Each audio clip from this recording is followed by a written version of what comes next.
Salary वगैरह सब decide हो जाती है, ऑफर लेटर मुझे आ जाता है, मैं टिकट करवाता हूँ, वीज़ा लगवाता हूँ। 22 मई 2022 को मुझे फ़ोन आता है सऊदीया से कि जिस कंपनी में आपकी जॉब हुई थी वो कंपनी बंद हो चुकी है। अभी मेरी टिकट्स थी, 3 महीने का वीज़ा था, हर चीज़ मैं करवा चुका था। मुझे किस तरह से अपनी जॉब मिली थी सऊदी अरेबिया में, क्या क्या स्ट्रगल्स मैंने देखी, आज हम इसी बारे में बात करने वाले हैं। तो वीडियो को शुरू करते हैं। अस्सलाम वालेकुम, मेरा नाम मुबीन गिलानी है। क्वालिफिकेशन की बात की जाए तो एमबीए फाइनेंस और एसीसीए फाइनलिस्ट हूँ मैं। और मैं 2022 में सऊदीया में आया था और अभी मैं अकाउंट्स एंड फाइनेंस सुपरवाइज़र की जॉब कर रहा हूँ सऊदीया में। तो बात है 2022 की। थोड़ा सा अगर पीछे जाएं तो एमबीए करने के बाद जो है मैंने एक छोटा सा बिजनेस स्टार्ट किया था, इसकी कभी स्टोरी अलग से बताएंगे। वो बिजनेस था पोल्ट्री का बेसिकली। तो उसकी रीज़न सब वीडियो एक अलग से मैं बनाऊंगा, लेकिन अभी सिर्फ इतना बता दूं कि मैंने छोटा बिजनेस स्टार्ट किया एक। तो 2021 के एंड पे, एट द एंड ऑफ 2021 जो है, मैं हो गया डिसहार्ट क्योंकि मेरा बिजनेस चल रहा था ब्रेक इवन पे। तो I have decided to move Saudi Arabia. उससे पहले 2019 में मुझे ऑफर आई थी अकाउंटेंट की जॉब के लिए, लेकिन मैंने मना कर दिया था, उस टाइम मेरा अभी एम कॉम हुआ था। तो अभी हम बात कर रहे हैं 2022। जब भी जो है मुझे बताया गया कि एक रेफरेंस है, आप इंटरव्यू दे दीजिए आपकी जॉब हो जाएगी। सब कुछ होने के बाद मुझे ऑफर लेटर आता है का एडमिनिस्ट्रेशन, फैक्ट्री एडमिनिस्ट्रेटर का। सैलरी वगैरह सब डिसाइड हो जाती है, ऑफर लेटर मुझे आ जाता है, मैं टिकट करवाता हूँ, वीज़ा लगवाता हूँ। लेकिन 22 मई या 22 मई 2022 को मुझे फ़ोन आता है सऊदीया से कि जिस कंपनी में आपकी जॉब हुई थी वो कंपनी बंद हो चुकी है। अभी मेरी टिकट्स थी, 3 महीने का वीज़ा था, हर चीज़ मैं करवा चुका था।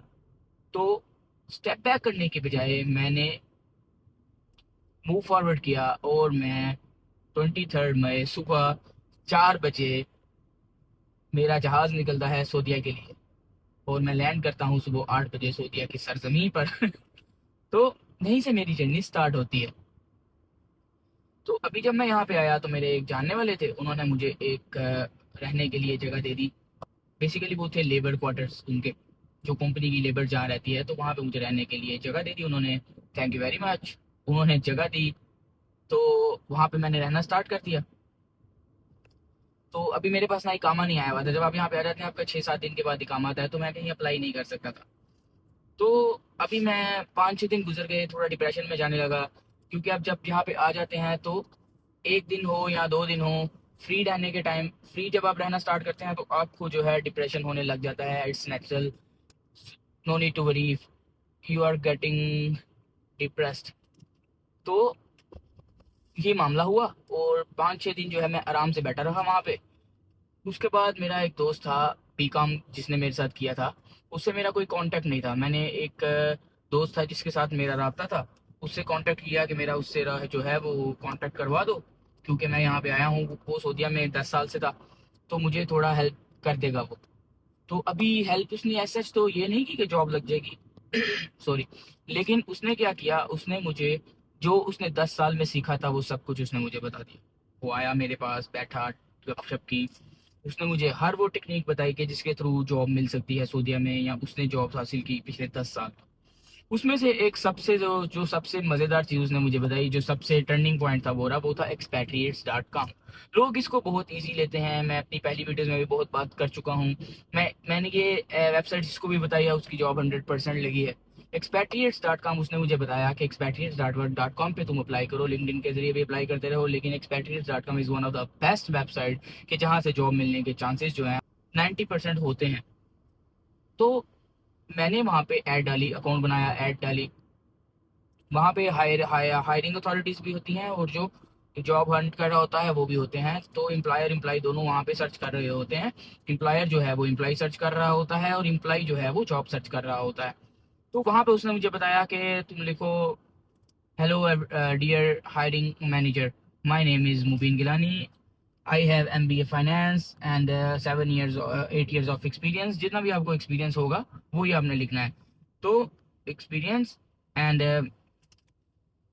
आई इमीडिएट ज्वाइनिंग, कामा ट्रांसफरेबल, ये कुछ पॉइंट्स उसने मुझे बताए। और उसके अलावा उसने मुझे बताया कि कौन कौन सी फील्ड्स पे तुम काम कर कर सकते हो।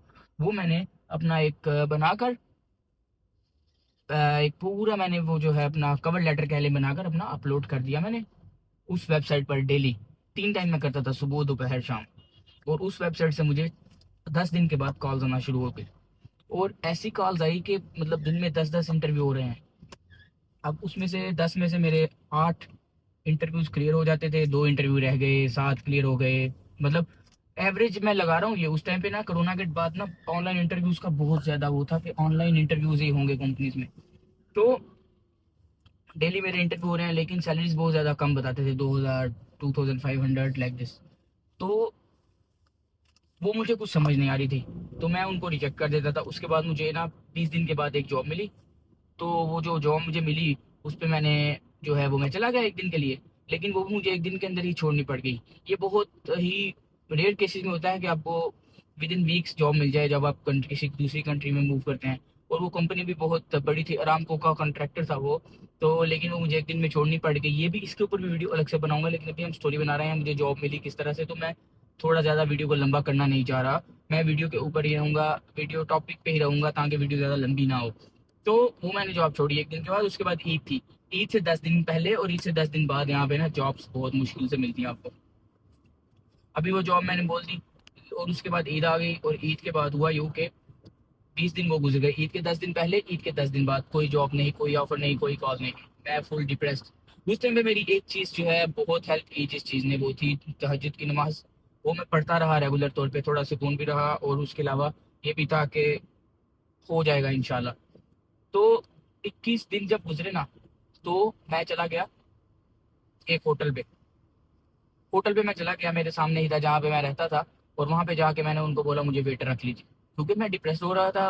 मतलब 1.5 महीना हो चुका था इस टाइम मुझे आए हुए। वो एक पहले 20 दिन जो थे ईद से पहले थे, 20 दिन ईद वाले गुजर गए, 1.5 महीना 40-45 डेज मुझे हो चुके थे। तो मैं थोड़ा डिप्रेस हो रहा था। तो मैं चला गया होटल पे, वहाँ पे ना सामने मैंने बोला आपके पास जॉब्स हैं, कैशियर की जॉब? उन्होंने बोला नहीं। मैंने कहा और कोई? कहते हैं हाँ वेटर की जरूरत है। मैंने कहा ठीक है रख लो मुझे, क्योंकि मैं ना डू एंड डाई था। मतलब मैं लाइफ में कुछ भी करता हूँ ना वो बीच में ही रह जाता था। तो मैंने सोचा आप मुझे रख लो भाई, कोई मसला नहीं है। तो वो वहाँ पे मैं मतलब अभी आज गया हूँ। तो उन्होंने बोला ठीक है 1500 रियाल सैलरी होगी, तो आपको 3 टाइम का खाना मिलेगा, रिहाइश मिलेगी, काम आपको हम प्रोवाइड करेंगे। मैंने कहा ओके नो प्रॉब्लम डन। मतलब मैं सोच में था, बहुत ज़्यादा डिप्रेस था। तो मैं बात करने चला गया कि अब वापस तो मैं नहीं जाने वाला, कश्तियाँ जला के आए हैं हम, यहीं पे करेंगे काम, क्योंकि मैं गवर्नमेंट जॉब छोड़ के आया था अपनी पाकिस्तान से। तो मैं चला गया वहाँ पे, लेकिन मेरा दिल नहीं था करने का, लेकिन मैं फिर भी गया और मैंने सोचा कि करना है तो करना है। 2 दिन गुजरे, तीसरे दिन मैंने सोच लिया था, फुल माइंड बना लिया था कि कोई बात नहीं करूंगा। जिस दिन मैंने ये सोचा ना, उसी दिन शाम को मुझे 3 कॉल आती, उसी expatriates.com से। लिंक्डइन वगैरह से मुझे इतनी ज़्यादा कॉल्स नहीं आ रही थी, सब एक्सपैट्रिएट से आ रही थी। तो क्योंकि वो जब कॉल करते हैं आपको बताते भी हैं कि आपने एक्सपैट्रिएट पे ऐड लगाई थी ऐसे ऐसे।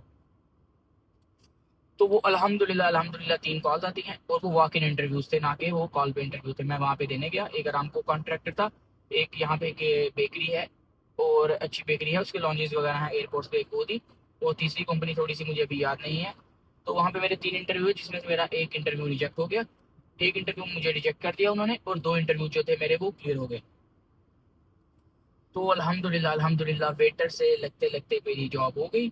और मैंने उन दोनों इंटरव्यूज को क्लियर करने के बाद, और वो इंटरव्यू भी जब हुआ ना, जो मेरी जॉब हुई, उसने मुझे कॉल की शाम को 6 बजे, 6-7 बजे का टाइम था। तो उन्होंने बोला ऐसे ऐसे आपकी ऐड देखी है हमने, आपके पास इतना एक्सपीरियंस है, तो वो आप इंटरव्यू देने आ सकते हैं। आपका एक्सपीरियंस किस कंपनी में? मैंने कहा मैं तो पाकिस्तान से अभी आया हूँ, पाकिस्तान से एक्सपीरियंस है। उन्होंने बोला नहीं हमें सऊदी एक्सपीरियंस चाहिए, बंद कर दिया फोन। अब उन्होंने जब बंद किया फोन, तो मैं थोड़ा टेंशन में आया, क्योंकि उससे पहले मुझे दूसरे फोन नहीं आए हुए थे, ये तीनों फोन मुझे रात को ही आए जो मैं बता रहा हूँ। उसने मुझे बोला, उन्होंने बोला कि नहीं हो सकता आपका। तो मैं फिर परेशान, 15-20 मिनट गुजरे और मुझे फिर फोन आ गया, ठीक है आप आइए, हम आपका इंटरव्यू करेंगे, उस बेस पे डिसाइड करेंगे कि आपको रखना है कि नहीं रखना। मैं अगले दिन चला गया वहाँ पे। 1 बजे का टाइम दिया उन्होंने मुझे, मैं 1 बजे वहाँ पे चला गया।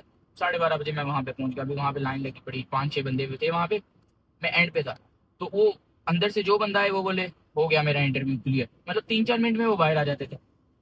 तो मैं अब डर रहा हूँ, जो बंदा बाहर आ रहा है, पहला गया, दूसरा गया, तीसरा गया, चौथा गया, हर बंदा मुझे बोल रहा है हो गया मेरा इंटरव्यू, हो गया, मैं डन, मैं पास हो गया हूँ। मैं वो डिप्रेस चला जाऊँ यार, शिट मैन, क्योंकि उनके पास एक ही पोस्ट थी सिर्फ, वो उस पे वैकेंट पोस्ट एक ही थी वहाँ पे। तो एंड लास्ट पे मैं जब गया, तो उन्होंने अंदर हो क्या रहा था, वो सबसे पहले जाके एचआर के पास जाना था, डॉक्यूमेंट्स चेक हो रहे थे, पासपोर्ट आईडी कार्ड चेक हो रहा था, और अगर वो क्लियर करते थे तब आपको जो रिक्वायरमेंट पूरी होती थी तो आपका इंटरव्यू आगे प्रोसीड होता था फाइनेंस डिपार्टमेंट के साथ। और वो चारों बंदे सिर्फ एचआर के पास होके आ रहे थे, बोल रहे थे यस इंटरव्यू क्लियर हो गया, इंटरव्यू क्लियर हो गया। तो जब मैं गया तो मैं समझा कि अच्छा ये सीन था।